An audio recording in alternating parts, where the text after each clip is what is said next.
Alright, back at another project here. This will be going in the 1971 Impala. We're going to be doing a twin turbo system on it. Nothing crazy, but yeah, a little bit of horsepower. Got a few miles on it. Should be a perfect candidate for it. Just rip the exhaust off.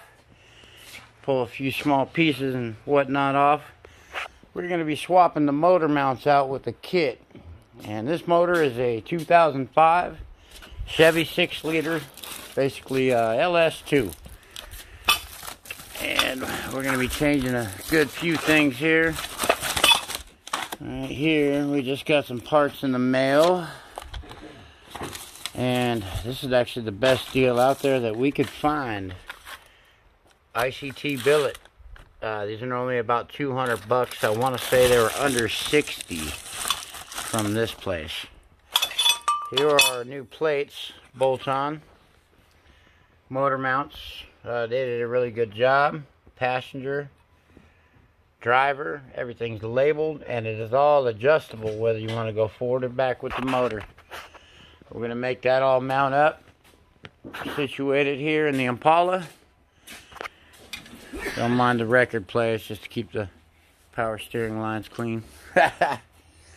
There you go, bang bang, removed. But yeah, there you go. And let me go ahead and get a few things slapped together, and I'll take some pictures and get some new footage. Bear with me, keep on watching. Alright, here we go again. A lot of those around here. Now anyway, I'm going to read the instructions on this for you. Well, I may not read, but let you look at it. How about that? There you go. Go on, zoom in. Anyway, long story short, you take the old clamshells, old set, it'll fit the car. That's actually the motor side of the motor mounts. This is going to be getting mounted on the motor. D for driver side, or a dummy like me. Or taking on more work than what I can handle all the time. But no, that's going to bolt to the motor.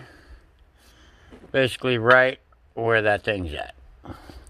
From that, this piece, if you look at her, you basically can set it up kind of wherever you want.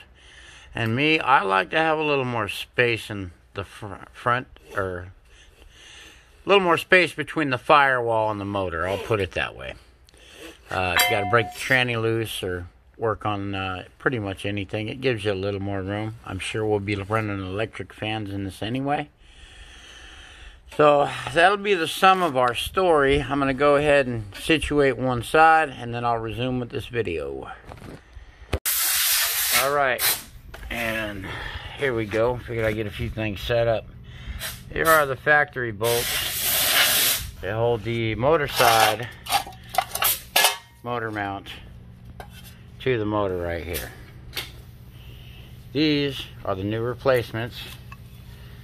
And if you look, the flush mounted ones there, those will actually be the ones that bolt into the original holes.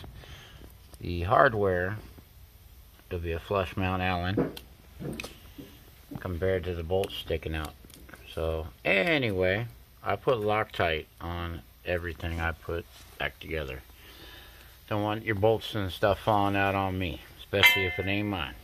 So there you go. Let me go ahead and get this piece situated on there, and then like I said, we'll resume, continue putting this whole thing together, and step by step, hopefully you'll learn something. I still learn a lot, you know, in my travels as well.